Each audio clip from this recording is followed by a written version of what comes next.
The Unbreakable Spirit, a journey of overcoming fear and finding oneself. Once upon a time, in a bustling town, there lived a merchant who made a living selling salt. He lived with his wife and 2 sons. The younger son was cheerful and outgoing, while the elder was quiet and shy, hesitant to speak to others.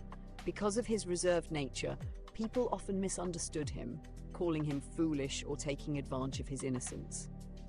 Despite his efforts, he never received understanding from his father, who scolded him harshly, further crushing his self-worth.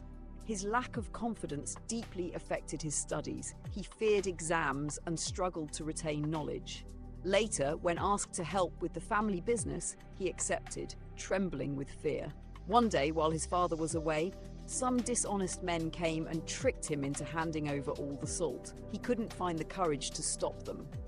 When his father returned and saw the empty shop, he was furious and banished his son. Devastated, the young man wandered to a riverside, consumed by shame and hopelessness. Just as he was about to end his life, a young disciple of a wise sage happened to pass by and pulled him back. When the young man poured out his despair, the disciple gently said, "As long as you're alive, you have the power to change your story."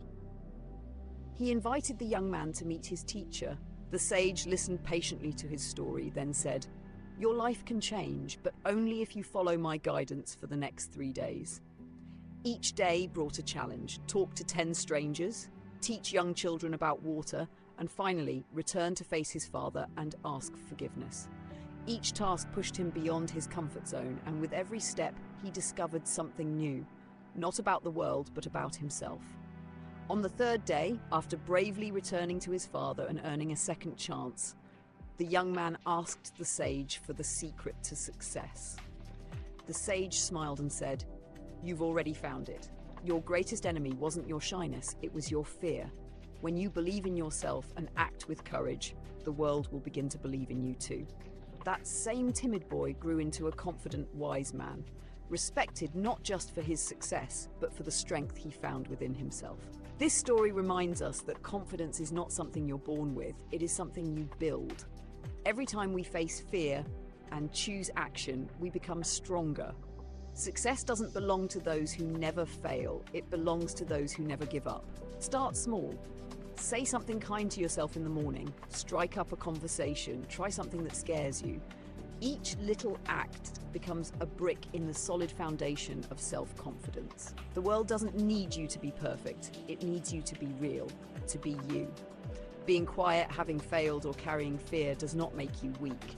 In fact, admitting your fear and pushing through it is a powerful form of strength. You don't have to wait until you're perfect to begin. Begin now with what you have. Confidence grows from moving through fear, not from waiting for it to disappear. And in those moments, when you feel weakest but still choose to keep going, that's when you are truly strong. So if you're feeling lost, afraid, or hopeless, remember the boy in this story. He was once at rock bottom, but one spark of hope changed his life. You can do the same. Believe you deserve a better life and take that first small step, because in the end, it is you and no one else who decides who you will become in this life. Don't let fear make that decision for you.